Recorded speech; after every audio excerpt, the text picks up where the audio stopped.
कोत्सा। अपने घर में आदमी बादशाह को भी गाली देता है।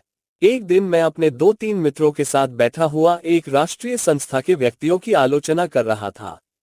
हमारे विचार में राष्ट्रीय कार्यकर्ताओं को स्वार्थ और लाभ से ऊपर रहना चाहिए।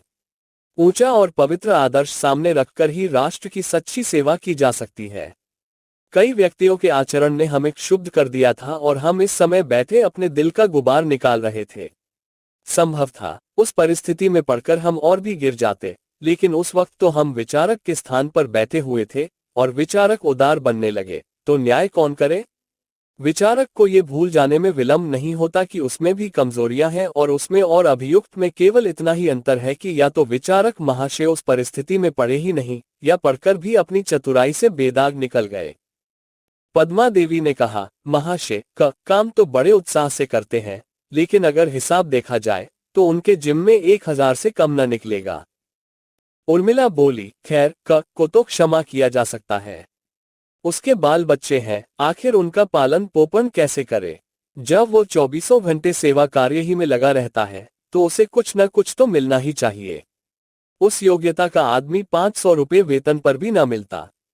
अगर इस साल भर में उसने 1000 खर्च कर डाला तो बहुत नहीं है। महाशय तो बिल्कुल निहंग है। जोरू न जीता अल्लाह मियाँ से नाता, पर उनके जिम में भी 1000 से कम न होंगे। किसी को क्या अधिकार है कि वो गरीबों का धन मोटर की सवारी और यार दोस्तों की दावत में उड़ा दे? श्यामा देवी उद्दंड होकर बोली, महाशय को इसका जवाब देना पड़ेगा भाई साहब। यूं बचकर नहीं निकल सकते। हम लोग भिक्षा मांग मांग कर पैसे लाते हैं, इसीलिए कि यार दोस्तों की दावतें हो, शराबें उड़ाई जाएं और मुजरे देखे जाएं। रोज सिनेमा की सैर होती है। गरीबों का धन यूं उड़ाने के लिए नहीं है। यहाँ पाए पाए का लेखा समझाना पड़ेगा। मैं भरी सभा में रगे दूंगी। उन्हें जहाँ 500 वेतन मिलता हो वहां चले जाएं। राष्ट्र के सेवक बहुतेरे निकल आवेंगे। मैं भी एक बार इसी संस्था का मंत्री रह चुका हूँ। मुझे गर्व है कि मेरे ऊपर कभी किसी ने इस तरह का आक्षेप नहीं किया, पर न जाने क्यों लोग मेरे मंत्रित्व से संतुष्ट नहीं थे। लोगों का ख्याल था कि मैं बहुत कम समय देता हूं और मेरे समय में संस्था ने कोई गौरव बढ़ाने वाला कार्य नहीं किया। इसलिए मैंने रूठकर इस्तीफा दे दिया था। मैं उसी पद से बेलौस रहकर भी निकाला गया। महाशय हजारों हड़प करके भी उसी पद पर जमे हुए हैं।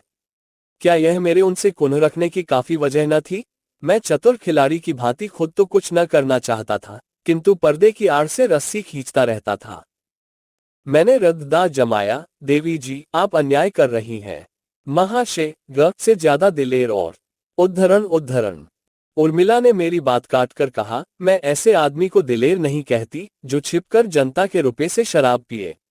जिन शराब की दुकानों पर हम धरना देने जाते थे, उन्हीं दुकानों से उनके लिए शराब आती थी। इससे बढ़कर बेहयाई और क्या हो सकती है? मैं तो ऐसे आदमी को देशद्रोही कहती हूँ। मैंने रस्सी और खींची, लेकिन ये तो तुम भी मानती हो कि महाशय केवल अपने प्रभाव से हजारों रुपए चंदा वसूल कर लाते हैं। विलायती कपड़े को रोकने का उन्हें जितना श्रेय दिया जाए थोड़ा है। उर्मिला देवी कब मानने वाली थी? बोली, उन्हें चंदे इस संस्था के नाम पर मिलते हैं। व्यक्तिगत रूप से धेला भी लावे तो कहूं। रहा विलायती कपड़ा, जनता नामों को पूछती है और महाशय की तारीफें हो रही हैं, पर सच पूछिए तो ये श्रेय हमें मिलना चाहिए। वो तो कभी किसी दुकान पर गए भी नहीं।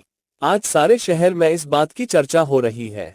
जहां चंदा मांगने जाओ वहीं लोग यही आक्षेप करने लगते हैं। किस किस का मुंह बंद कीजिएगा। आप बनते तो है जाति के सेवक, मगर आचरण ऐसे कि शोहदों का भी ना होगा। देश का उद्धार ऐसे विलासियों के हाथों नहीं हो सकता।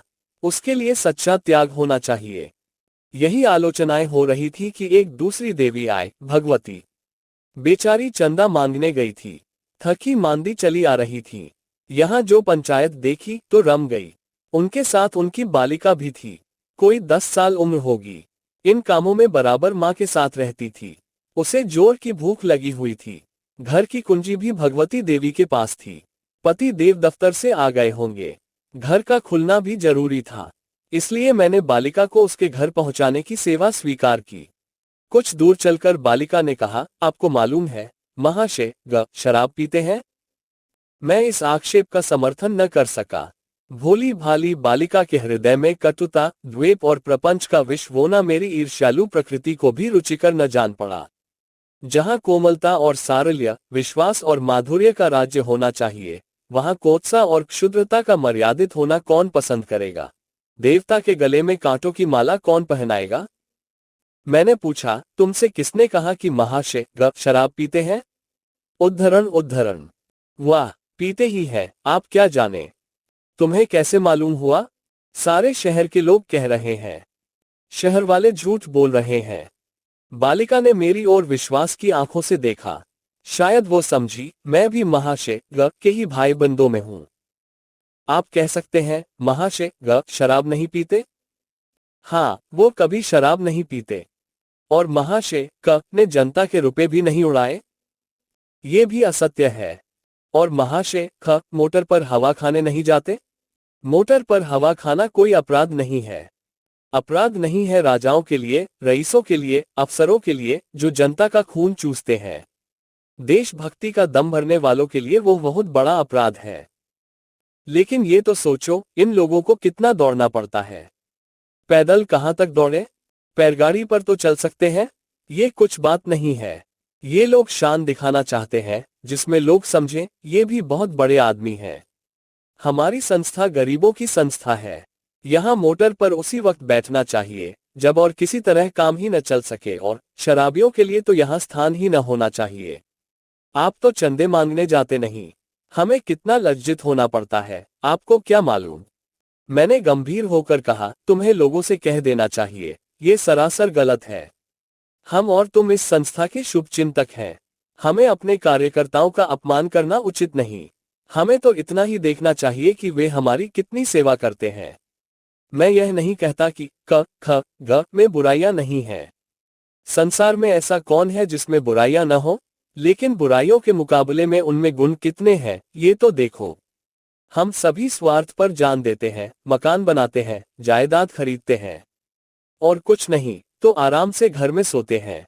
ये बेचारे 24 घंटे देश हित की फिक्र में डूबे रहते हैं। तीनों ही साल भर की सजा काटकर कई महीने हुए लौटे हैं। तीनों ही के उद्योग से अस्पताल और पुस्तकालय खुले। इन्हीं वीरों ने पगांदोलन करके किसानों का लगान कम कराया। अगर इन्हें शराब पीना और धन कमाना होता तो इस क्षेत्र में आते ही क्यों? बालिका ने विचारपूर्ण दृष्टि से मुझे देखा, फिर बोली, ये बताइए महाशय शराब पीते हैं या नहीं? मैंने निश्चयपूर्वक कहा, नहीं। जो ये कहता है वो झूठ बोलता है। भगवती देवी का मकान आ गया। बालिका चली गई। मैं आज झूठ बोलकर जितना प्रसन्न था, उतना कभी सच बोलकर भी न हुआ था।